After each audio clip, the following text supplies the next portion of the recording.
Anak-anakku, tidak terasa kita sudah sampai pelajaran 16 tentang doa harian umat Katolik. Semoga anak-anak semua tetap sehat, tetap semangat untuk belajar pada hari ini. Tujuan pembelajaran hari ini yang pertama, semoga kalian makin mengenal dengan Tuhan. Yang kedua, membiasakan diri berdoa dengan mengadakan komunikasi dengan Tuhan, mengarahkan hati, pikiran, dan perasaan hanya kepada Tuhan. Mari anak-anakku semua, sebelum kita belajar, kita ambil sikap berdoa yang baik agar doa kita hari ini berkenan pada Tuhan. Dalam nama Bapa dan Putra dan Roh Kudus. Amin. Tuhan Yesus yang baik, hari ini kami akan belajar tentang doa.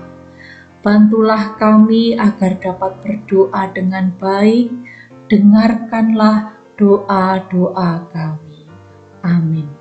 Dalam nama Bapa dan Putra dan Roh Kudus. Amin. Ayo anak-anak, kita bernyanyi, tinggallah bersama aku di dalam doa, sambil kita rasakan kehadiran Tuhan.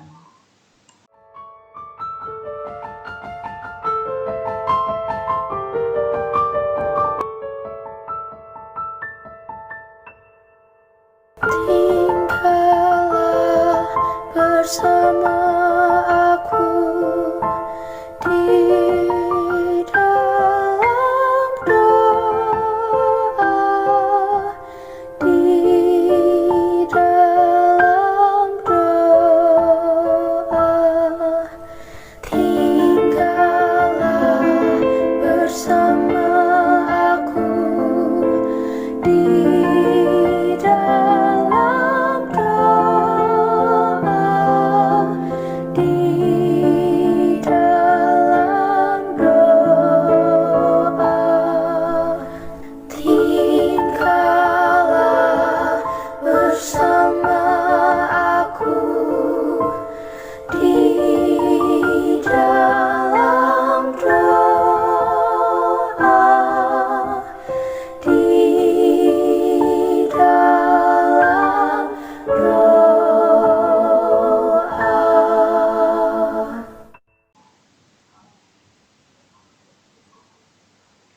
Anak-anak, mari kita mengamati. Berdoa dapat dilakukan kapan saja dan di mana saja. Kalian bisa berdoa di rumah, saat makan, berdoa dengan teman, berdoa di makam, di tempat ziarah, maupun berdoa di sekolah. Jadi, di mana saja, kapan saja, saat kita berdoa, Tuhan datang di tengah kita. Kita bisa berdoa sendirian maupun bersama dengan teman. Bisa dengan keluarga, dengan saudara, teman-teman di sekolah, ataupun teman-teman saat kalian mengikuti sekolah minggu atau di lingkungan. Berdoa ialah berbicara dengan Tuhan. Saat berdoa, kita dapat berterima kasih, dapat memohon dan memuliakan Tuhan. Dalam gereja banyak alat bantu untuk berdoa. Ada salib. Sambil berdoa, kalian juga bisa membaca firman Tuhan. Kemudian ada buku doa, ada rosario, ada patung Bunda Maria, patung Yesus atau Santo Santa, dan juga ada bunga di altar. Itu alat-alat yang biasa kita pakai berdoa. Anak-anakku semua yang terkasih, ada macam-macam doa harian Katolik ya. Tanda salib, kemudian ada Angelus, Bapa Kami, Aku Percaya, Kemuliaan, doa tobat, doa Salam Maria, doa Terpujilah nama Yesus, Maria, dan Santo Yusuf, ya. Anak-anakku semua yang terkasih, coba kita mengerjakan latihan ini sejenak, ya. Apakah kamu pernah berdoa? Apa yang kamu doakan? Kemudian yang kedua, kapankah kamu berdoa? Yang ketiga, mengapa kita perlu berdoa? 4. Apa saja perlengkapan yang kamu perlukan agar dapat berdoa dengan baik? Dan yang terakhir, doa apa saja yang kamu ketahui?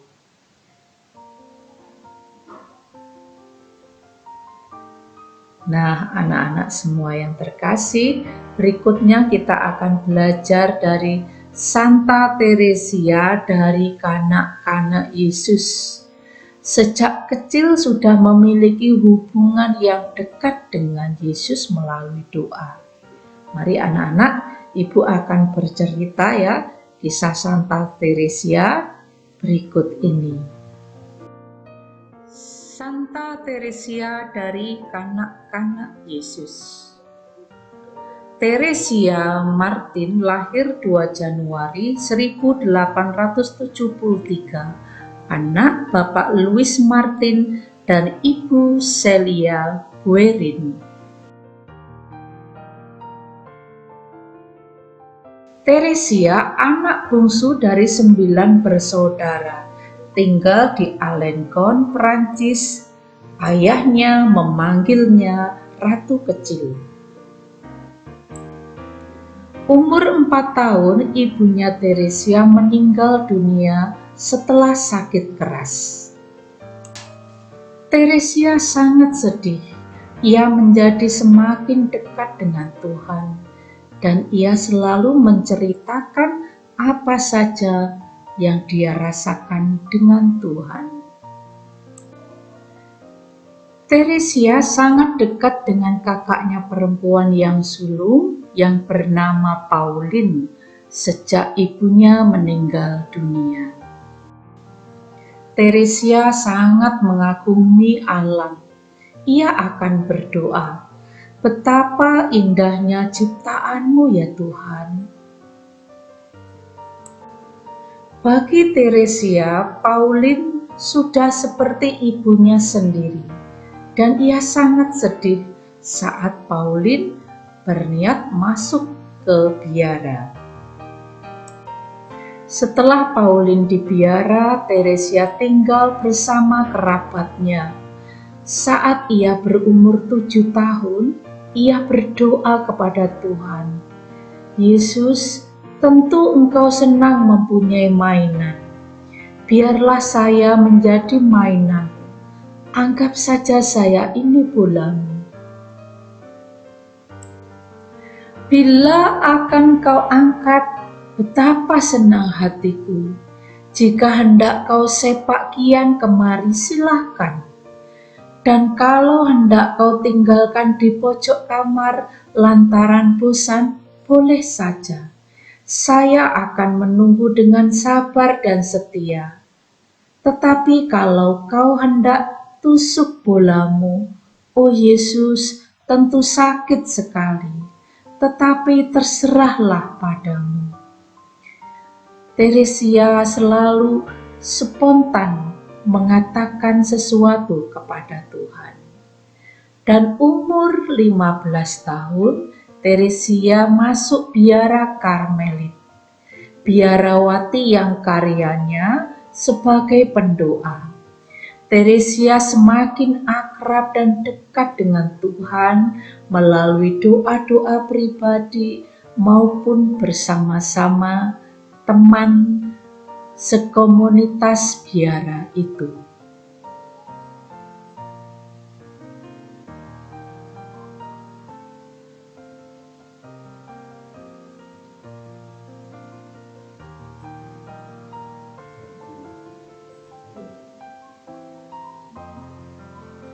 Teresia giat melakukan pekerjaan di biara. Ia berprinsip melakukan pekerjaan sederhana dengan cinta yang besar.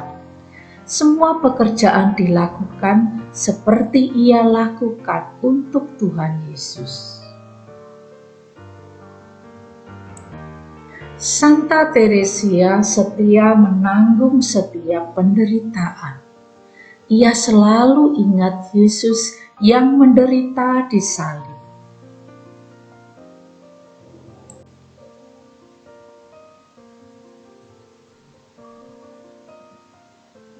Santa Teresia juga banyak menuliskan pengalaman imannya. Santa Teresia yang masih muda akhirnya jatuh sakit tuberkulosis yang belum ada obatnya saat itu. Usia 24 tahun, Santa Teresia meninggal dunia pada tanggal 30 September 1897. Ia terkenal karena kesucian hidupnya dan giat melakukan pekerjaan sehari-hari dengan penuh cinta kepada Tuhan Yesus, sahabat dan kekasihnya. Anak-anak yang terkasih, dalam penderitaan kesedihannya yang amat sangat, Yesus juga berdoa kepada Allah Bapa agar tetap setia kepada kehendak Bapanya. Kalian bisa lebih memahami kisah ini melalui video berikut ini. Selamat menyaksikan.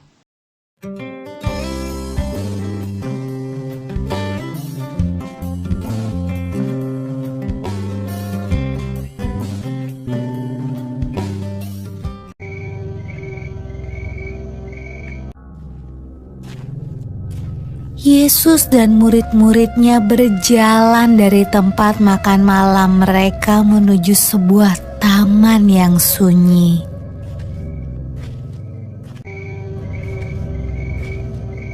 Yesus berjalan agak jauh ke dalam taman supaya ia bisa berdoa sendirian.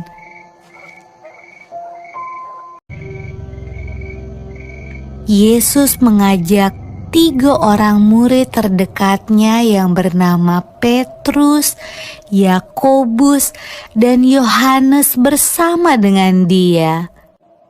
Yesus meminta mereka untuk menunggu dan berdoa. Yesus ingin berdoa kepada Tuhan, meminta kekuatan, supaya ia bisa menjalani apa yang akan terjadi. Adik-adik, ingat ya, ketika kita akan menghadapi keadaan yang sulit, kita perlu berdoa dan meminta pertolongan Tuhan. Waktu itu sudah malam, dan ketiga murid Yesus sangat lelah. Akhirnya mereka ketiduran. Mereka tidak kuat membuka mata saat berdoa.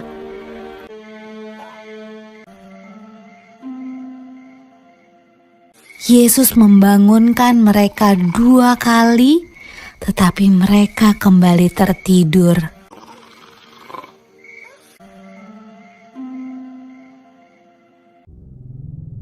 Pada waktu Yesus membangunkan murid-muridnya ketiga kali, ia berkata,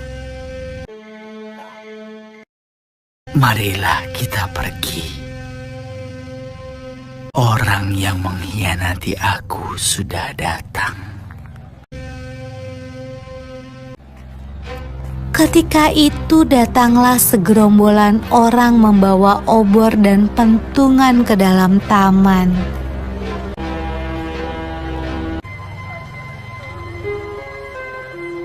Yudas, salah satu murid Yesus bersama-sama mereka. Dia mencium pipi Yesus. Itulah tanda agar para prajurit menangkap Yesus. Lalu Petrus menghunus pedangnya dan memotong telinga salah seorang prajurit itu. Tetapi Yesus menyuruh Petrus menyingkirkan pedangnya. Lalu ia menyembuhkan telinga prajurit itu. Adik-adik, mungkin kamu berpikir prajurit-prajurit itu akan melepaskan Yesus ketika ia menyembuhkan telinga orang itu. Ternyata tidak. Mereka tetap menangkap Yesus.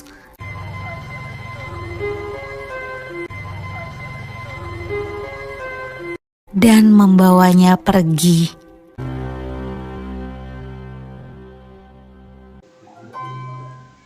Yesus berdoa di Taman Getsemani. Yesus mengajak para murid yaitu Petrus, Yohanes, dan Yakobus. Dan doa Yesus, "Ya Bapa-Ku, jikalau sekiranya mungkin, biarlah cawan ini lalu daripadaku. Tetapi janganlah seperti yang ku kehendaki, melainkan seperti yang Engkau kehendaki." Anak-anak, saat Yesus susah dan menderita, Yesus menyerahkan sepenuhnya kepada Allah Bapa. Dalam kesempatan ini, mari anak-anak kita renungkan. Sudahkah kamu berdoa setiap hari? Dan yang untuk diingat, berdoalah supaya kamu jangan jatuh ke dalam pencobaan. Anak-anak, doa itu adalah nafas hidup kita. Mari kita tutup dengan doa penutup. Dalam nama Bapa dan Putra dan Roh Kudus. Amin. Tuhan Yesus, kami berterima kasih kepadamu karena Engkau mau mengajari kami berdoa. Kami akan rajin berdoa seperti Engkau. Amin. Dalam nama Bapa dan Putra dan Roh Kudus. Amin. Demikian anak-anak pembelajaran pada hari ini tentang berdoa. Tetap semangat ya anak-anak, tetap jaga kesehatan. Tuhan Yesus memberkati kita semua. Dadah.